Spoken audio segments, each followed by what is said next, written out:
But you see then, once we are up against this possibility that the distinction between what we do and what happens to us is obliterated. And therefore we would say with Hindus and Buddhists that if I run into a catastrophe, it is my karma. You see, that means far more than that it is a punishment for something I did wrong in the past. That is a legalistic view of karma. But a naturalistic or organic view of karma is, in fact, that what happens to me is what I do. And that in a certain sense, I want what happens to me. We can use want, notice how we use this word. It means to desire and it means to lack or to need.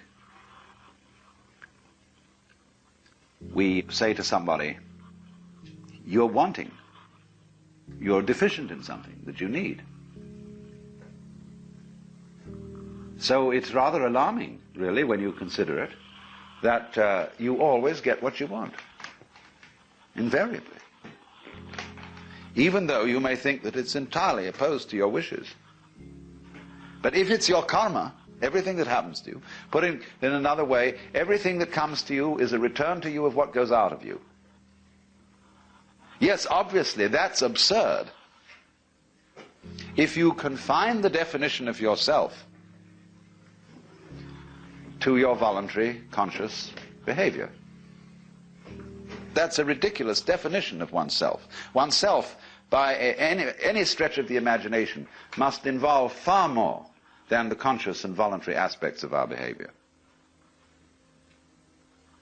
And if we see that it involves intimately and inescapably the behavior of what we call the other, the not-self, the environment, and see that these two are moving together like the two sides of the snake when it swims,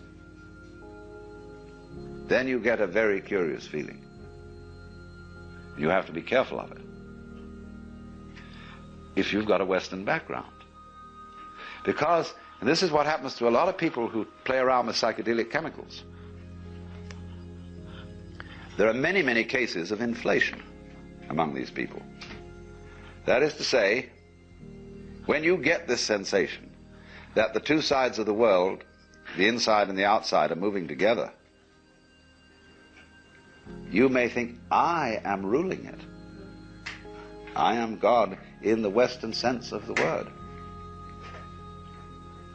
Therefore, your ego, instead of being, as it were, integrated and transcended with all this process, merely assumes vast dimensions, has megalomania, is blown up by the mystical experience.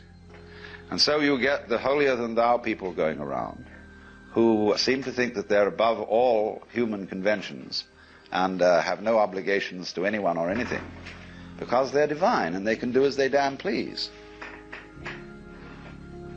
What they haven't realized is that doing as you will isn't a new kind of behavior that you suddenly put on and say, from now on I'm going to go around doing as I will. You have to realize first that that's what you've always been doing. And you can look at this from a very simple point of view. It's not a complete point of view. But you can say, well, now what about the people who did good and who did the things that they didn't want to do? You know, everybody's mother said to us, darling, sometimes we have to do things we don't like. Well, what about that? Well, you can always say, the kid obeyed the mother and did the thing that it didn't like because that was the better part of wisdom. In other words, if it hadn't done that, something worse would have happened. And we choose the lesser of two evils.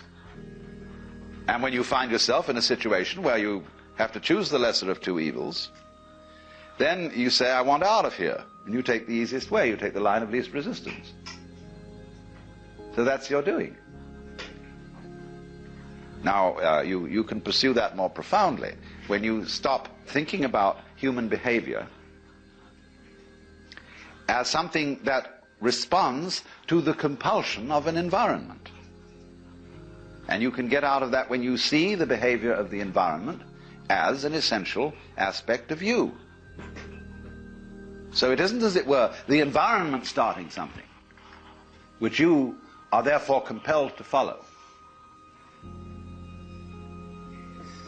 It's the whole system moving together. So then, you get in the state of liberated or mystical consciousness, you very often feel that a hill is lifting you up as you walk up it. The ground seems to heave beneath your feet, and up you go. And you get this strange feeling of lightness, of effortlessness. Walking on air, never a care, you know. This wonderful sense that there are no obstructions anywhere. There's nothing, as it were, banging you and making you do that. It all flows together. And that's a very common sense. You are actually, in that state of consciousness, you are perceiving the goings-on, the Tao, the course of nature, in the way it's happening. But in the ordinary way, you've been conditioned to resist it, to fight it, and to use those sensations of resistance to create a sensory basis for what you describe as the ego. The ego, in practice, is a sense of strain. When you are aware of I, you are aware of a basic discomfort, which is located basically between the eyes, somewhere in here, a sort of tightness. Also, it's in other centers too. It's in the solar plexus, and there are various physical centers, in other words, where this constant tension or resistance against it is going on. And that's what you feel when you talk about I. When that tension ceases, you discover immediately that the separate ego has disappeared, and that what I refers to is simply the total panorama of experience, everything that's happening. That's I. And obviously I don't know all of it, because I can't inspect all of it with my radar, with my conscious attention. That would be a ridiculous undertaking, to know everything in that sense. We know it in a much better way, as we know how to grow hair and open and close our hands. So, this point of view can be understood if we clarify the initial problems we have about it. And I suppose the first problem is, if we accept the notion that everything that happens to us is our own karma, our own doing, then we have to be very careful of, shall we say, the devil of omnipotence, of inflation, of feeling that your ego is what is in control of all this. And the second thing is, if you think then that everything that happens to everybody is what they really want to happen, then you can absolve yourself from any qualms about being unkind to someone, because you could say, well, the unkindness I did you was what you really wanted, wasn't it? You know that business about the responsibility of the person who gets murdered for getting murdered? There is a curious sense in which a lot of people go around looking for trouble. Freud pointed out quite correctly the psychology of accident-prone individuals. They seem to be attracting trouble like lights attract moths. And we're all doing that, but we manage to remain unconscious of it, so that we can praise and blame and play the game which says, that's not my fault, that's your fault. And so we go around apportioning faults to everybody.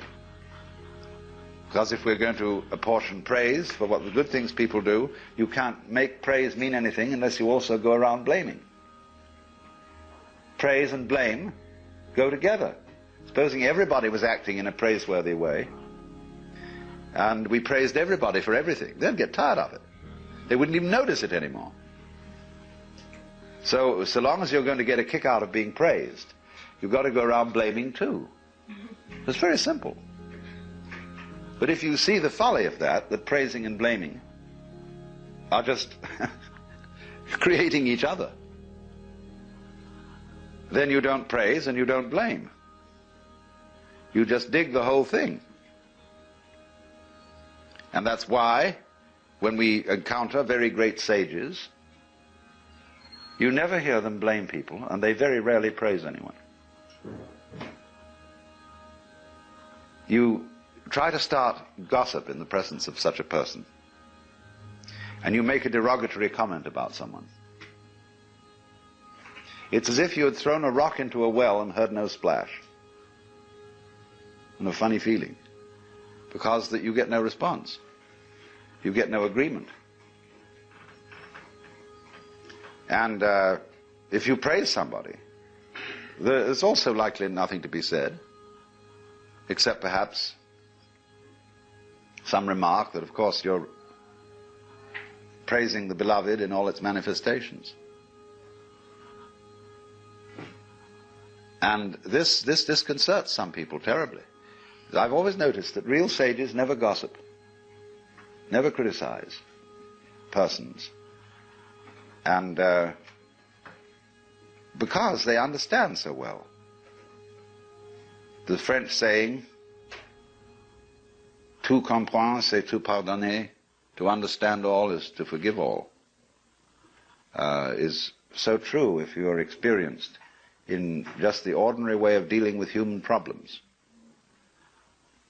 If you've been a counselor or psychotherapist or minister or anything like that, you very soon get to realize how vastly complicated people are, and to see that they really are in the messes they're in, not because of anything, but that's the way it is. And you stop blaming people, and because you don't blame people, you have open ears, and people come and seek your advice. Because they don't want to come to someone who's a counselor who will bawl them out. It's like dentists who simply accept the fact that people really don't take care of their teeth, and realize that the job of a dentist is precisely to look after people who can't be bothered to take care of their teeth. That's why he's in business. So a good dentist doesn't bawl his patients out because they didn't do this, that, and the other. Just accept it. Same with doctors. They know perfectly well that nobody's going to live by the rules of health. And they're very vague as to what they are. And, you know, there's every kind of theory about how you ought to live and what is healthy, but they change in fashion. And you ought to eat this kind of diet in 1921. But by the time it's 1930, they've changed their ideas altogether. And by the time it's 1960, it's back again to a mixture between 1921 and 1894. Something like that. You see, it's always changing. So while the rules that are not so... You see, if they were all absurd, it would be easy. But they're not all absurd. There's some truth in it always. But nobody's ever quite sure. So the function of healers and doctors and so on is just to do what can be done to stop the mess getting too messy. And they must accept it as that. That's their job.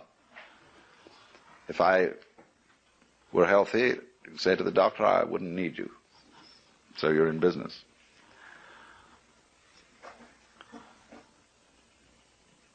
Now, what about it then? We have difficulty in seeing this mutuality of our relationship to the rest of the world because it's contrary to common sense, contrary to the way we've been brought up.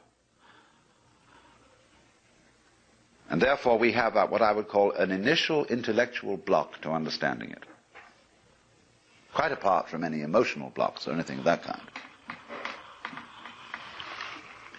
But obviously, we must overcome that intellectual block if we're going to go any further and actually realize and feel this way of life's working in this relationship between what you do and what happens to you.